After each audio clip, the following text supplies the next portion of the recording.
എവിടെന്നാ വരുന്നത്? പൈമ്പ്ര. പൈമ്പ്ര. അർജുനെ അറിയുന്നു?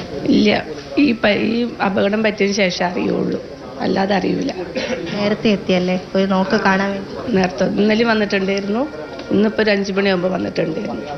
മകനുമാണോ കൂടെ? ഭർത്താവുണ്ട്, മക്കളുണ്ട്, ഒരാളപ്പുറം നിൽക്കുന്നുണ്ട്.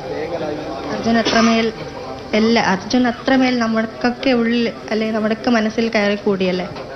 അതെ. ബന്ധുക്കളെയൊക്കെ കണ്ടോ? ഇന്നലെ വന്നിരുന്നു, ഇന്നലെ വൈകുന്നേരം വന്ന് കണ്ടിട്ട് പോയതാണ്.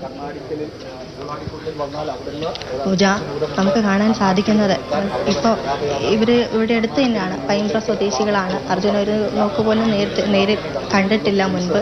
പക്ഷേ അത്രമേൽ ആ ഒരു മനുഷ്യൻ നമുക്കൊക്കെ നമ്മുടെ ഉള്ളിൽ കടന്നു കൂടിക്കഴിഞ്ഞു. എന്തായാലും അവസാനമായി അദ്ദേഹത്തിന് യാത്ര നൽകുന്നതിന് വേണ്ടി എത്തിയിരിക്കുന്ന ആളുകളാണ്. നേരത്തെ തന്നെ അതിരാവിലെ തന്നെ ഇവിടെ ജനങ്ങളുടെ പ്രവാഹമാണ്. പല ഭാഗങ്ങളിൽ നിന്നും, നമ്മുടെ സംസ്ഥാനത്തിൻ്റെ പല ഭാഗങ്ങളിൽ നിന്നുമാണ് ജനങ്ങൾ ഇവിടെ എത്തുന്നത് അർജുന യാത്രാമൊഴി നൽകുന്നതിന് വേണ്ടി.